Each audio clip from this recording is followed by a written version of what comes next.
बोलिए श्री प्राणनाथ प्यारे की जय।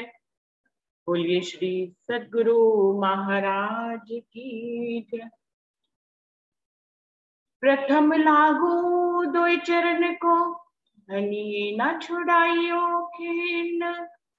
लाख तली लालेड़िया, मेरे जीव के ही जीवन।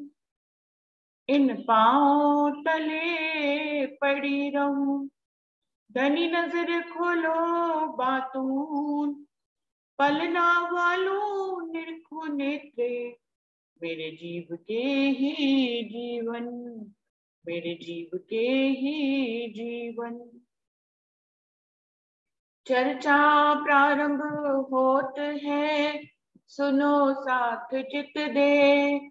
भजो राज श्यामा श्री प्राणनाथ, सखी जीवन हमारो ए। श्री महामति कहे साथ जी, भया चर्चा का वक्त। अब तुम सुनियो चित दे, लाल आगे आए बैठे इन तखत। लाल आगे आए बैठे इन तखत। बोलिए श्री प्राणनाथ प्यारे की जय। बोलिए श्री सद्गुरु महाराज की जय।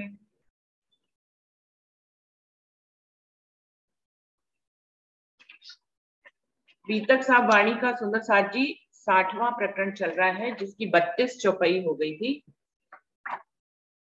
शिरजी साहिब जी मऊ में पहुंच जाते हैं। महाराजा छत्रसाल जी से मिलन हो जाता है।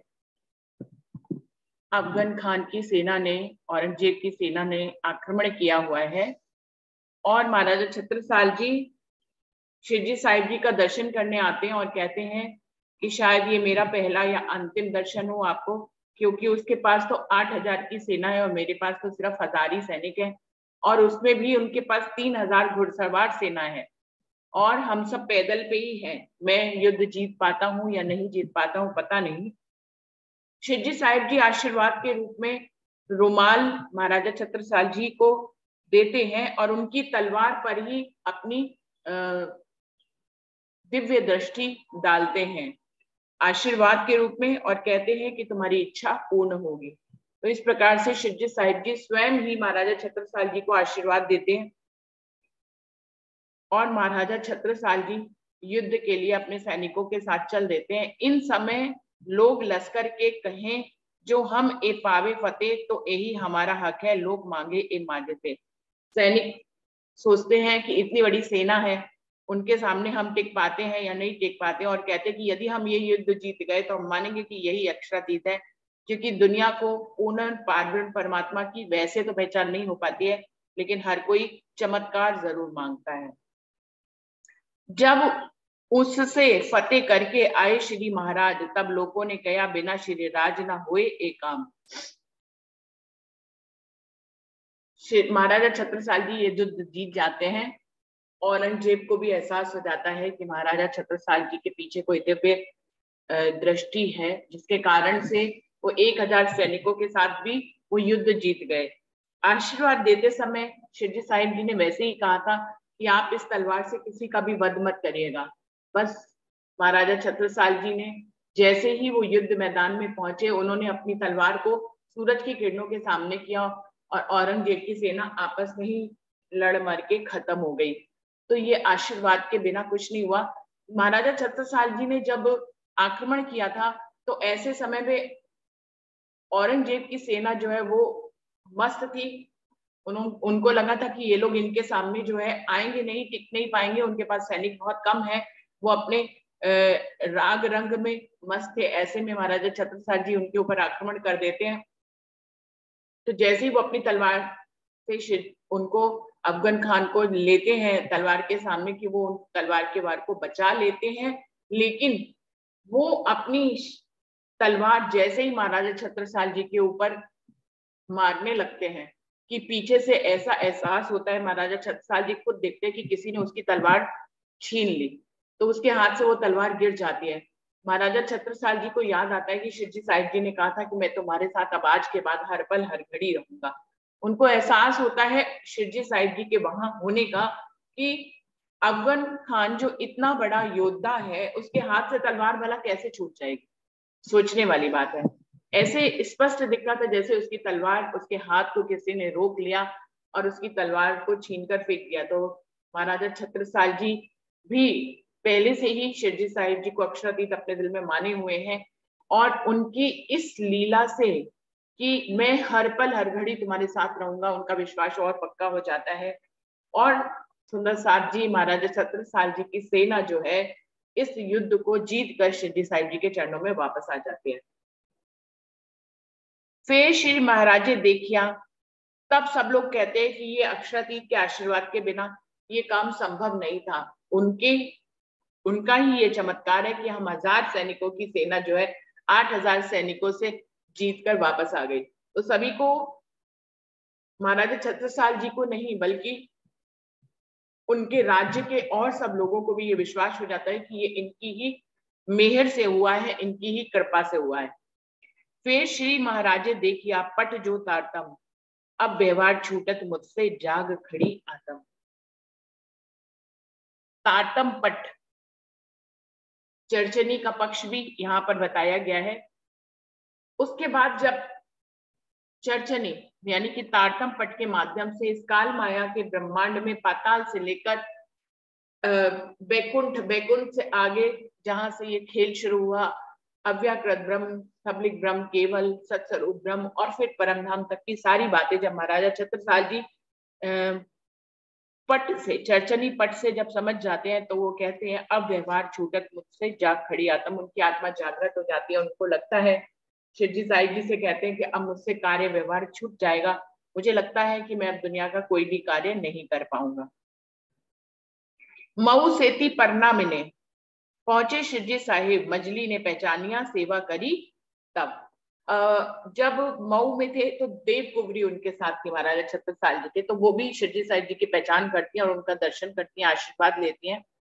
जब मऊ से पन्ना में पहुंचते हैं, उसी अमराई घाट पर, जहाँ किलकिला नदी के किनारे अमराई घाट पर, क्योंकि शिवजी साहिब जी वहीं अपने महिला सुंदर साथ को छोड़कर आए थे, वहीं पर ही वापस पहुंचते हैं। मजली रानी सुशीला भी शिवजी साहिब जी की पहचान करती है और उनकी सेवा के लिए वहां पहुंच जाती है। और सब अंदर के रहे पीछे तिन, तब महाराजा आए पहुंचे, सब बाता करी आगे इन। महारानी के साथ और भी सुंदर साथ, महिला सुंदर साथ, पुरुष सुंदर साथ शिवजी साहिब जी की पहचान करके उनकी सेवा के लिए अमराई घाट पर आ जाते हैं। महाराजा छत्रसाल जी भी मऊ से सीधा वहीं पर ही पहुंच जाते हैं। गिरे दंडवट आए के, सन्मुख साथ में पास, शीस धर्यो दो चरण को, चरण पर तीनों जगत निकास। महाराजा छत्रसाल जी जो राजा हैं, और वो अपने ही सुंदर साथ के सामने, अपने ही राज्य के और लोगों के सामने अपना शीश जो है शिवजी साहिब जी के दोनों चरण कमलों में समर्पित कर देते हैं, उनके आगे दंडवत प्रणाम करते हैं। तीनों जगत निकास, इस प्रकार से वो अपने व्यक्तित्व को इस संसारिक चीजों से निकाल कर जगत के जितने, दुनिया के जितने भी कार्य हैं, उन सबसे खुद को निकाल कर अपने आप को शिवजी साहिब जी को समर्पित कर देते हैं अपने तन मन धन से, कि अब मेरा कुछ भी नहीं रहा, मेरा सब कुछ अब आपका है। आए महाराजा उत से रसोई के वक्त, स्नान कर थाड़े हटे शिवजी साहिब जी। महाराजा छत्रसाल जी जिस समय वहां पहुंचते हैं तो दोपहर के भोजन का समय हो जाता है। शिवजी साहिब जी स्नान कर वहां पर खड़े हुए होते हैं। कनाते थाड़ी करी बैठे श्री महाराज, थाल श्री बाई जी ल्याई आगे धरी श्री राज। उस समय टेंट के हिसाब से जो अपने हाथ से बनाए जाते थे, बड़ी बड़ी कनाते उसको बोलते हैं, कि मोटी मोटी चादरों से बांस के बीच में चादरों को लगा देते थे, जिससे कि चारों तरफ एक छाया जैसा, टेंट जैसा बन जाता था। उस तरह की ही कनाते खड़ी करके वहीं शिवजी साहिब जी को वहां पर बिठाकर भोजन सुंदर साथ कराते थे। महाराजा छत्रसाल जी भी वहीं विराजमान हो जाते हैं। श्री बाई जी राज जो है थाल लेकर आती हैं और शिवजी साहिब जी के आगे रखती हैं। चार जने महाराज संग लिया इत प्रसाद, ईमान ल्याए परस्पर ए सेवा करी आन। शिवजी साहिब जी के भोजन करने के बाद महाराजा छत्रसाल और उनके साथ जो 4 और सैनिक शामिल थे, वो भी जो है वहां पर प्रसाद ग्रहण करते हैं और शिवजी साहिब जी के ऊपर और परमधाम के ऊपर ईमान लाते हैं और उनकी सेवा करते हैं। कुल्ली दज्जाल कापिया किया बड़ा शोर, ए नेचे मुंह को मारेगा, इन दो से चले न मेरा जोर। जब जब ब्रह्म लीला होती है तो कहना चाहिए दज्जाल लीला भी होती है। जैसे ही ब्रह्म लीला शुरू हुई कि दज्जाल जो है फड़फड़ाने लगता है, कांपने लगता है कि अब ये दोनों जो पुरुष मिल गए हैं, इनके आगे अब मेरा कुछ भी नहीं चलेगा। गांव गांव के दिल में कलयुग आए बैठा, बद फैली दिल में करी, जो था सेना में जेठा।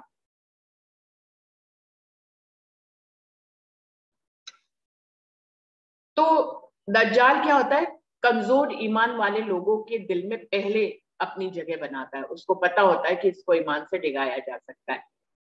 तो जो कोई सुंदर साथ कुछ ऐसे भी थे जिनको ये अच्छा नहीं लगता था कि महाराजा छत्रसाल राजा होकर किसी साधु संत के चरणों में अपना शीश झुकाएं और अपना उनकी सेवा करे और अपना तन मन धन उनको निछावर करे। उनमें एक बलदीवान भी थे, उनके चाचा, जो शिवजी साहिब जी को अभी कि उनको उनको पहचान नहीं थी, और वो महाराजा छत्रसाल जी के चाचा भी थे।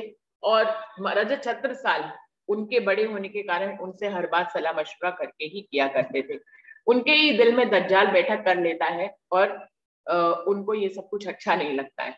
डगावनी महाराज को बहुत करी दज्जाल, ना भय राज तरफ दलगीर हमेशा रहे खुशहाल। चाचा बल दीवान महाराजा छत्रसाल जी को बहुत कोशिश किया करते थे कि वो शिवजी साहिब जी के ऊपर नछावर ना हो और वो उनके शिकंजे में रहे, लेकिन परम धाम का अंकुर महाराजा छत्रसाल जी के अंदर है और वो जो है शिवजी साहिब जी की उन्होंने पहचान कर ली। उनकी तरफ से कभी भी पीछे नहीं हटे और हमेशा उनको अक्षरदीप पूर्ण पारब्रह्म ही उन्होंने माना।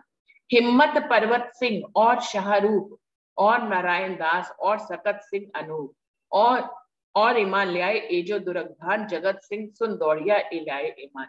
अब उन चौपाइयों में, इन दो चौपाइयों में उन सुंदर साहब के नाम ले रहे हैं जो शिवजी साहिब जी के चरणों में समर्पित हो। उसमें हिम्मत सिंह है, पर्वत सिंह है, शाह रूप है, नारायण दास है, सकत सिंह है, अनूप जी है, दुर्गभान है, जगत सिंह है। ये सब जो है शिवजी साहिब जी के ऊपर ईमान ले आते हैं। संबत 17 से 40 से पधारे पटना में, सेवा श्री महाराजे करी, क्यों कहूं इन कृपा से। महाराज लालदास जी कह रहे हैं संबत 17 से 40 में शिवजी साहिब जी पन्ना में आते हैं और महाराजा छत्रसाल जी उनकी कैसी सेवा करते हैं, इसको इस जुबान से लालदास जी कह रहे हैं, नहीं कह पा रहा हूं मैं। काहू करी न करसी ए जब को उपजो इंड, सबकी सेवा शास्त्रों में लिखी है जो ब्रह्मांड। वो महाराज लालदास जी कह रहे हैं महाराज छत्रसाल जी ने शिवजी साहिब जी की जो सेवा करी, ऐसी सेवा ना आज तक इस ब्रह्मांड में किसी ने की है, ना ही कोई करेगा। जब से ये ब्रह्मांड उपजा है बहुत से गुरु और शिष्य हुए हैं जिनका वर्णन शास्त्रों में आया है, लिखी है जो ब्रह्मांड। ब्रह्मांड में उनकी सेवा सर्वोपरि शास्त्रों के बीच में लिखी हुई है। लेकिन अब जब महाराजा छत्रसाल जी शिवजी साहिब जी के ऊपर जैसे समर्पित होंगे, इनके आगे सब लोग छुप जाएंगे। जैसे जिन पगले भरे तैसा ही लिखा तिन, इस हम इन हिसाब कर देखियो खास गिरोह मोमिन। आप तक आज तक जितने भी गुरु शिष्य हुए हैं, उन शिष्यों ने जैसे जैसे अपने गुरु की सेवा करी है, यदि उनसे आप महाराजा छत्रसाल जी की सेवा को तौल मोल कर देखेंगे तो पता लगेगा कि परमधाम के मोमिनों की सेवा तो एकदम खास होती है। क्योंकि जितने भी गुरु शिष्य हुए उन सब ने सदगुरु अपने गुरु को कभी भी अक्षरातीत पूर्ण पारब्रह्म नहीं माना। एकलव्य ने तो अपना अंगूठा तक दे दिया, जबकि वो उन्होंने सिर्फ उनकी मूर्ति के आगे अपनी शिक्षा ली थी। इवन उनके तो गुरु ने उनको साक्षात शिक्षा भी नहीं दी थी। तो एकलव्य की महिमा तो बहुत बड़ी दर्शाई गई है शास्त्रों में कि उन्होंने अपना अंगूठा ही निछावर कर दिया। जिस कला के लिए उन्होंने जीवन पर्यंत प्रयास किया, तो उनके तो गुरु ने ही उनसे उनका अंगूठा ले लिया, क्योंकि वो अर्जुन को सबसे बड़ा धनुर्धर बनाना चाहते थे, जबकि एकलव्य उनकी मूर्ति के आगे प्रैक्टिस करते थे और वो सबसे बड़े धनुर्धर थे। तो बहुत महिमा है एकलव्य की, राम की बहुत महिमा है। इस तरह से और बहुत से लोग हैं जिनकी बहुत बहुत महिमा है, जिन्होंने अपने सद्गुरु के ऊपर अपने प्राण तक न्यौछावर कर दिए। लेकिन उनकी तुलना महाराजा छत्रसाल से की जाए तो महाराजा छत्रसाल जी जो हैं, उन्होंने अपने गुरु को अक्षरातीत पूर्ण पारब्रह्म माना। चोपड़े की हवेली में ने तहां पधराए श्रीराज, चले आप सुखपाल में कान पर कुंवर महाराज। शिवजी साहिब जी को अक्षरातीत पूर्ण पारब्रह्म मानकर उनको अपनी चोपड़े की हवेली में पधराने के लिए महाराजा छत्रसाल जी उनको पालकी सुखपाल में बिठाकर और अपने ही कंधे पर उस पालकी को लेकर आगे चलते हैं। यानी कि अमराई घाट से चोपड़े की हवेली तक महाराजा छत्रसाल जी शिवजी साहिब जी को सुखपाल में बिठाकर और अपने कंधे पर लेकर चलते हैं। चाहते तो और सैनिकों से भी कंधे पर उठवा सकते थे, लेकिन महाराजा छत्रसाल जी उस कंधे पे उठाने की क्रिया में खुद भी शामिल थे।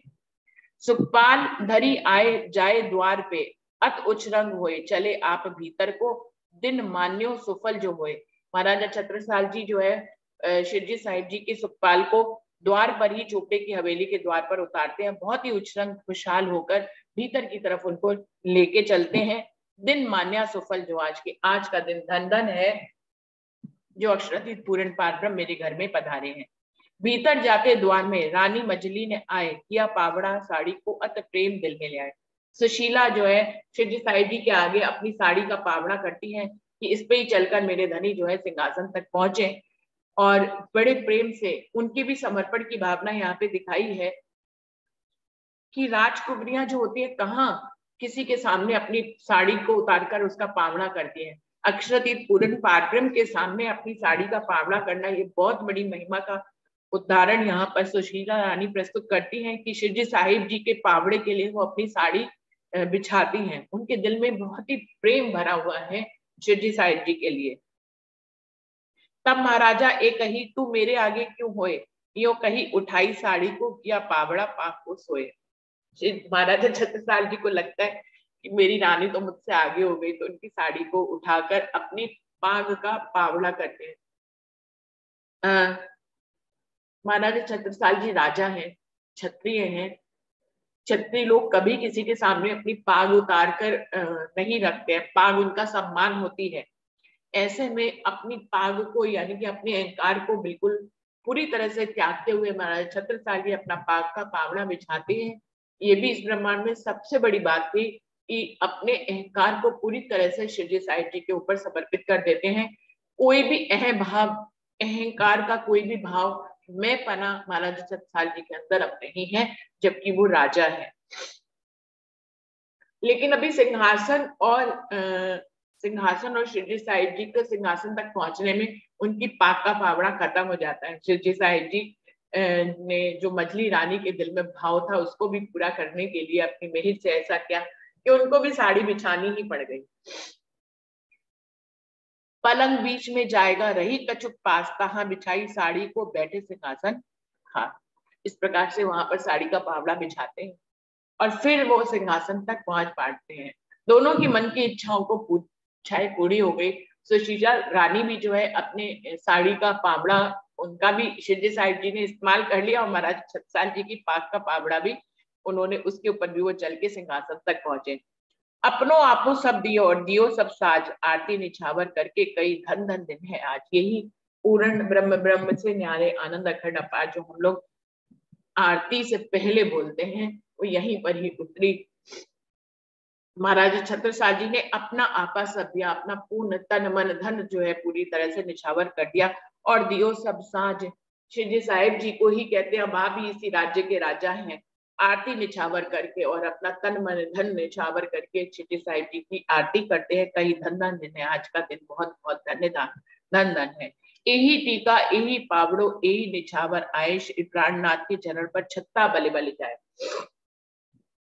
अपने अहंकार को छोड़ना ही उन्होंने टीका कर लिया। यही पावड़ो यही अपनी पाक का उन्होंने पावड़ा कर दिया। ये निछावर आए, अपनी पूर्ण निछावर। जब कोई आरती करते तो कुछ ना कुछ निछावर जरूर डालते हैं।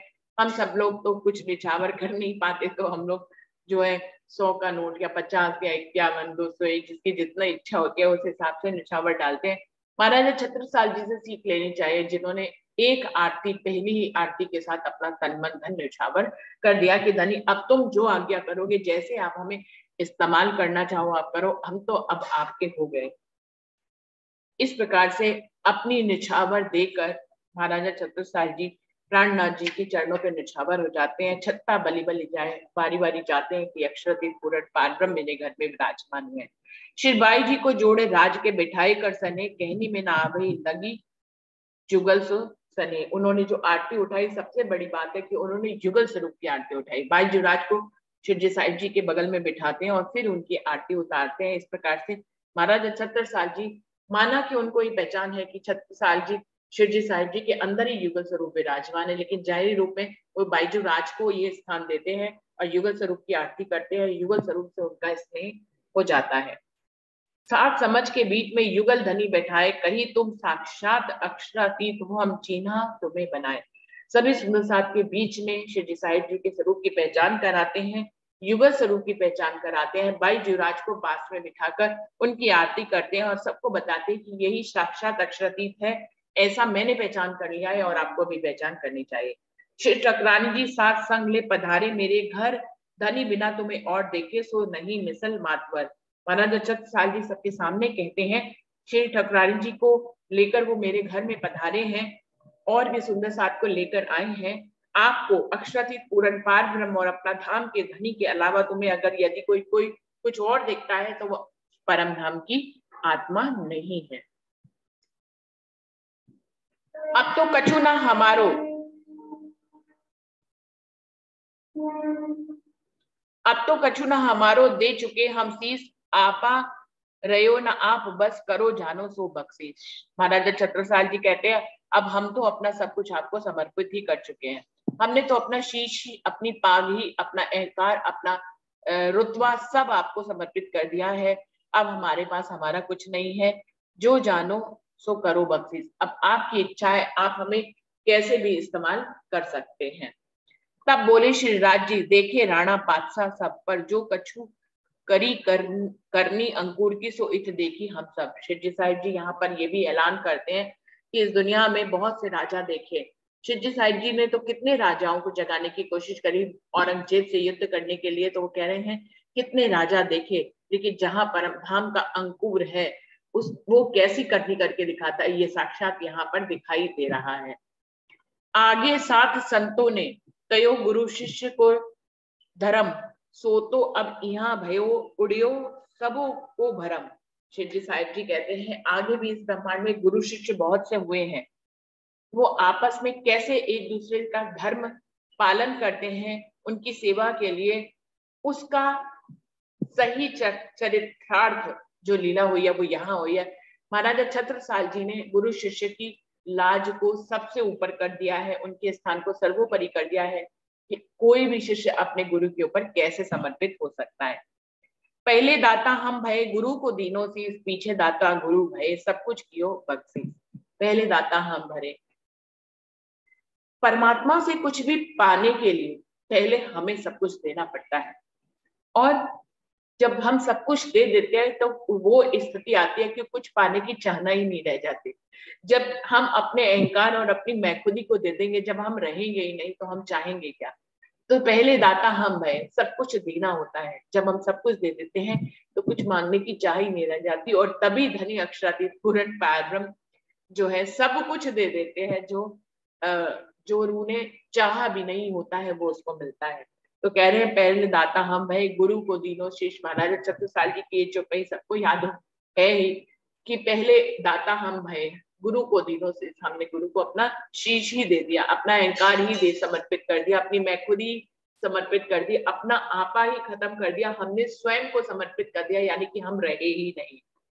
पीछे दाता गुरु भय सब कुछ कियो बख्शीश। उसके बाद बात जो है दाता गुरु हो जाते हैं, सब कुछ दे देते हैं, सब कुछ क्यों बख्शीश, सब कुछ बख्शीश उन्होंने कर दी महाराजा छत्रसाल जी को।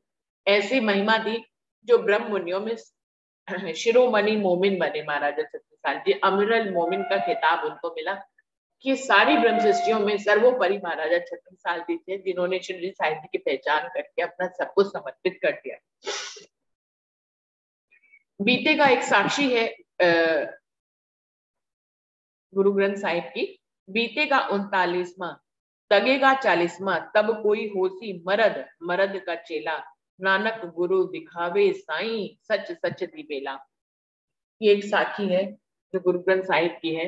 इसमें एक इशारा किया गया है कि जब 39वां 1739वां खत्म हो रहा होगा और 1740वां लग रहा होगा, शिवजी साहिब जी पन्ना 1740 में पहुंचे, तो वही इशारा कर रहे हैं कि जब 39वां खत्म हो रहा होगा और 40वां का समय शुरू हो रहा होगा, तब कोई मर्द होगा, ऐसा मर्द होगा और उसका चेला भी एक मर्द होगा। नानक जी कह रहे हैं कि हे साईं मेरे, वो सच की बेला होगी, वो इस ब्रह्मांड में ऐसी बेला होगी कि जब सत्य ही पसर जाएगा ब्रह्मांड में, मुझे भी वो सत्य की बेला दिखाना। सुंदर साहब जी, इसको जो है, जो पढ़ते हैं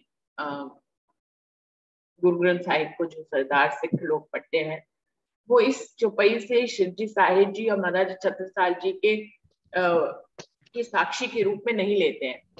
वो इसको गुरु गोविंद सिंह जी और बंदा बैरागी के रूप में इसको घटाते हैं। सुंदर साथ जी, किसी का माइक खुल गया है।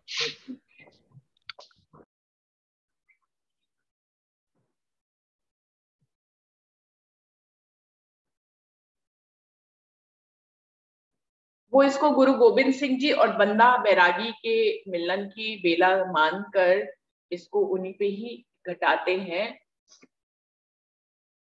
परम धाम के मोमिन ये जानते हैं कि ये चौपाई जो है, ये साखी जो है, वो महाराजा छत्रसाल जी और शिवजी साहिब जी के ऊपर घटती है, क्योंकि मर्द जो है इस दुनिया में परम धाम के मोमिनों को ही मर्द कहा गया है, क्योंकि पूरे ब्रह्मांड में, पूरी दुनिया में परम धाम तक सिर्फ एक मर्द है, राज्य महाराज, और सबको जो है सखी भाव दिया गया है। लेकिन जब दुनिया में आए तो परम धाम के मोमिनों को, क्योंकि वो मर्द की ही अंगनाएं हैं, मर्द जैसा व्यवहार वो इस दुनिया में करती, तो उन्हीं को ही मर्द कहा गया है। जबकि सिख लोग जो है बहादुरी को मर्द के रूप में घटाकर उनको बन्ना बैरागी और गुरु गोविंद सिंह जी पे घटाते हैं। मर्द जो है यहाँ पर सिर्फ परम के मोमिनों को और अक्षरदीप पूर्ण पारब्रह्म को कहा गया है। और बंदा बैरागी और गुरु गोविंद सिंह जी का जब मिलन होता है, तब कौन सी ऐसी सच की बेला है जिसके बारे में कहा जा रहा है? ये जो है सच सच दी बेला, यही एक सच्ची बेला है, सच्चा समय है, जिसको गुरु गोविंद सिंह जी कह रहे हैं कि मुझे भी साईं वो समय दिखाया। विजया अभिनंद बुद्ध जी, ब्रह्म सृष्टि सिरतार, हाथ हुकुम छत्रसाल के दियो सो आपको राज, आपनो राज। महाराजा विजय अभिनंद बुद्ध निष्कलंक अवतार, ब्रह्म सृष्टियों के सरदार अक्षरातीत पूर्ण पार ब्रह्म ने अपने हुक्म की शक्ति को महाराजा छत्रसाल जी को सौंप दिया। यहाँ पर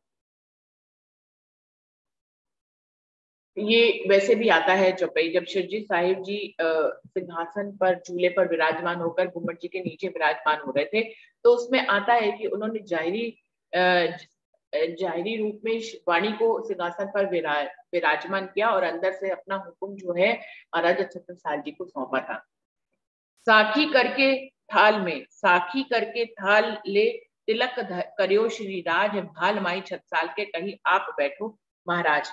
और जो है यहाँ पर श्री साहिब जी महाराजा छत्रसाल जी का टीका करते हैं, उनके माथे पर अपने हाथों से तिलक लगाते हैं और कहते हैं कहीं आप बैठो महाराज, कि आज तुम जो है उनको महाराजा की उपाधि देते हैं छत्रसाल जी को, और उनको छत्ता बनाते हैं और उनको स्वयं महाराजा बनाकर सिंहासन पर विराजमान करते, क्योंकि महाराजा छत्रसाल जी ने तो अपना राज्य वाज्य सब छोड़कर उन्हीं के ऊपर समर्पित हो गए थे।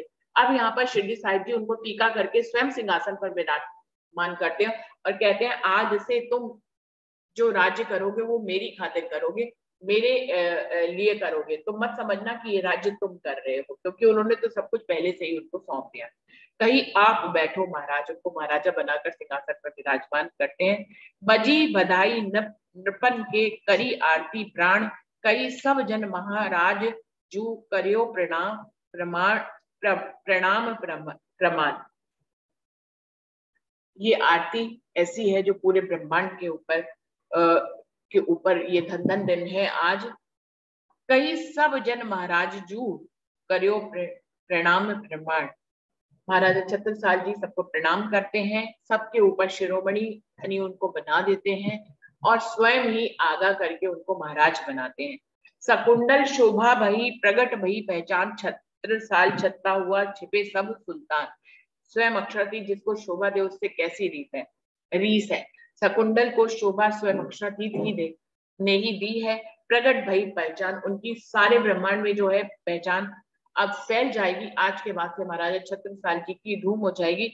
महाराजा छत्रसाल जी को अपने प्यार से धनी जो नाम देते हैं वो छत्ता का नाम देते हैं, छिपे सबे सुल्तान।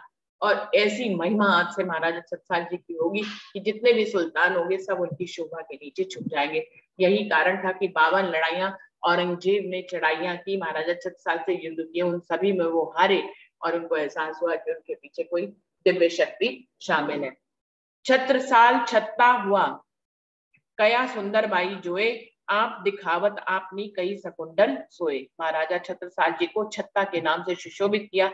सुंदर बाई ने जिस सकुंडल सखी को जगाने की बात इंद्रावती जी को कही थी, वो बात यहाँ आकर घटित हो गई है। आप दिखावत अपनी जो पहले से कही हुई बात थी वो यहाँ पर पूरी हो गई। कई सकुंडल सोए, जिस सकुंडल को जगाने की बात हो रही थी वो सकुंडल यहाँ पर जागृत हो जाती है। अर्गाए श्री राज को मेवा मिठाई पकवान, आनंद इन सुख को कयो न जाए परमान।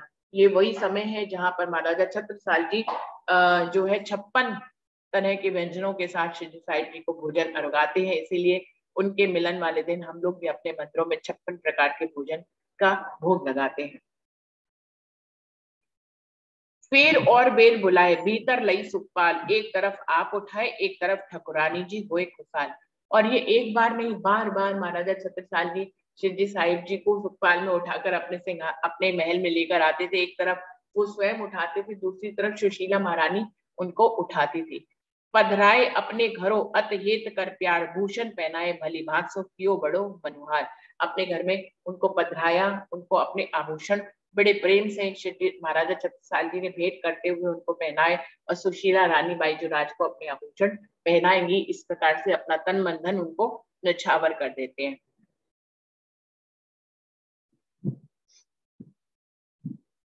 सुंदर साल जी समय समाप्त हो रहा है, तो 70 चौपाई तक हम लोग पहुंच गए। यहीं पर ही मीटिंग को खत्म करते हैं, चौपाई को दोहराते हैं। पधराए अपने घरों अत हेत कर प्यार, भूषण पहनाए भली भांत सो कियो बड़ो मनोहार, कियो बड़ो मनोहार। बोलिए श्री प्राणनाथ प्यारे की जय, बोलिए श्री सद्गुरु महाराज की जय, सर्व सुंदर साथ की जय। प्रणाम जी सुंदर साथ जी, प्रणाम जी सभी सुंदर साथ जी को प्रेम प्रणाम। प्रणाम जी, प्रणाम जी, प्रणाम जी, सभी सुंदर साथ जी को प्रणाम। प्रणाम जी, प्रणाम जी, प्रणाम प्रणाम प्रणाम जी, प्रणाम जी, सुंदर साथ जी को प्रणाम। प्रणाम जी, प्रणाम जी। चलते हैं अपनी दूसरी बैठक।